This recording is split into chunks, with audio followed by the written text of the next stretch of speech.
Fall Fun Fact.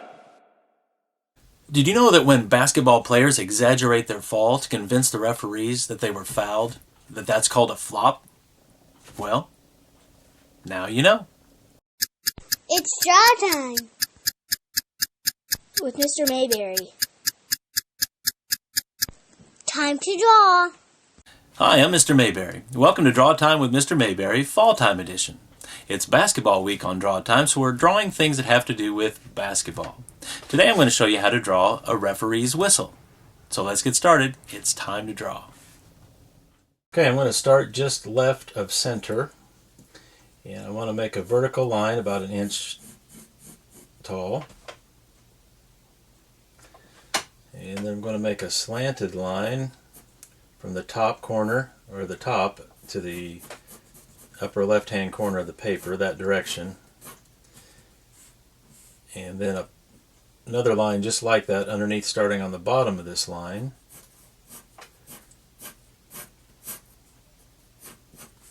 And then I want to make a vertical line here on the other side. And this is the front part of the whistle,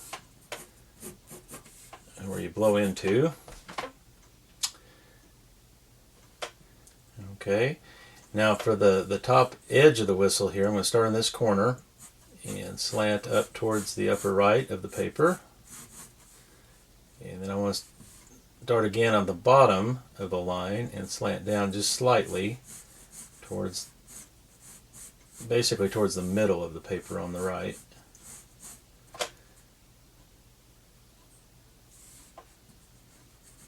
And then I'm going to make a circle right here that will connect those two lines. Now you can start from both directions. I think I'll start at the top and then also at the bottom again. So I'm going to start here, kind of round, go round. And I want to start at the bottom and make part of a circle, and then connect these two. Okay, so you can work with that to get the shape just the way you like it, but basically it's like a circle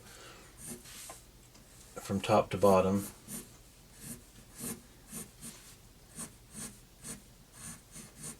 Okay, like that. Then for the actual top part of the whistle here, we're going to draw a line that is parallel to this one, so it goes the same direction and is about the same length, a little bit shorter.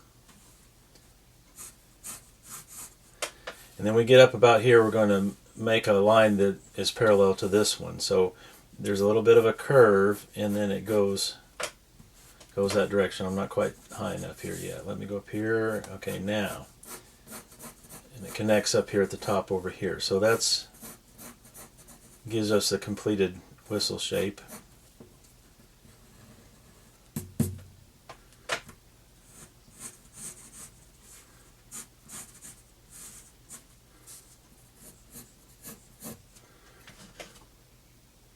Okay, now in the front of this, there actually is another shape inside of this one that is the actual opening. And the lines are exactly the same direction and all. It's just a smaller parallelogram than the one we did before. So that fits right inside there. And then we want to make this look like it goes back into space. So I'm going to go from this corner and draw a line that slants back just like this one would here. So it slants back that direction. And then we can add some shading inside of here.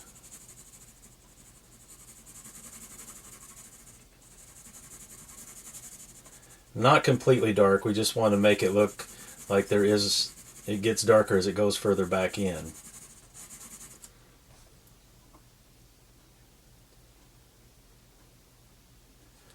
Okay, now when you blow the air into the whistle, it has to come out somewhere, and there's actually another opening here on top.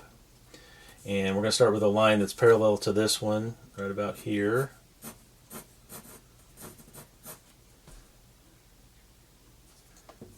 Maybe a little lower on this side. And then the sides go like that. And then the top should match up here parallel to this top part here.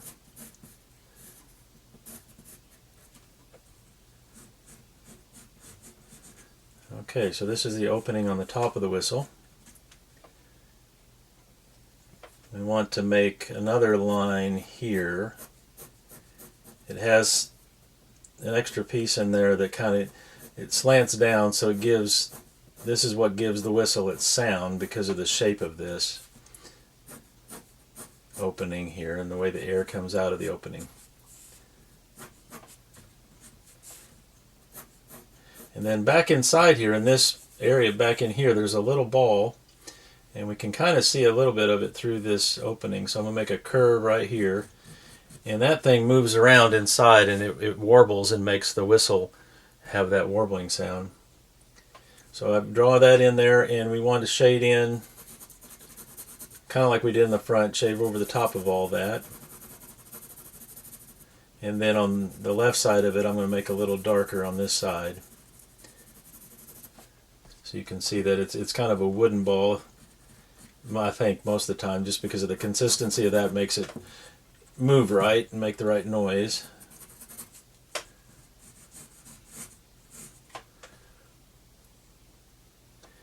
And then on the back of the whistle here is where it attaches to the string, or attaches to like a string or a chain or whatever you would wear around your neck. So I make a curve here, and then a second curve. You don't see, it's more like a circle, but you don't see part of it because it goes behind the whistle here. And then if you want to put a suggestion of a string or chain on that, you can add a little bit here. I'm going to make a line that swerves around. Of course, there's two pieces here because this one goes around, would be one you go around, would go around your neck, and so I'm going to make a second curve here and just kind of suggest that that's what that is. It actually would continue down and make a loop, and these two would connect, but I'm going to leave it like that on this drawing. Okay, and I want to do one more thing. I'm going to put a circle here inside this other circle. And this is just something, this is a little extra.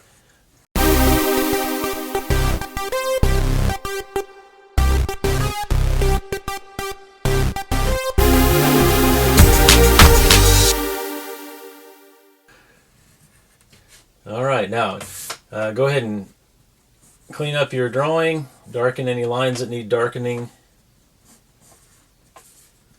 erase any lines that need erasing.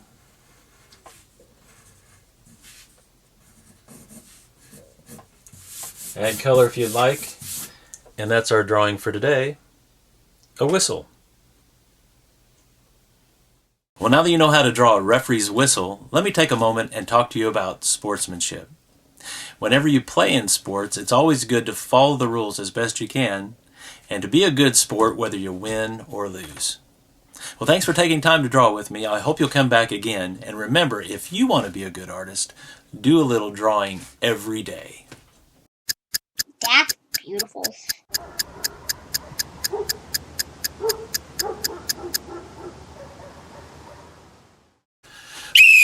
Was that a flop?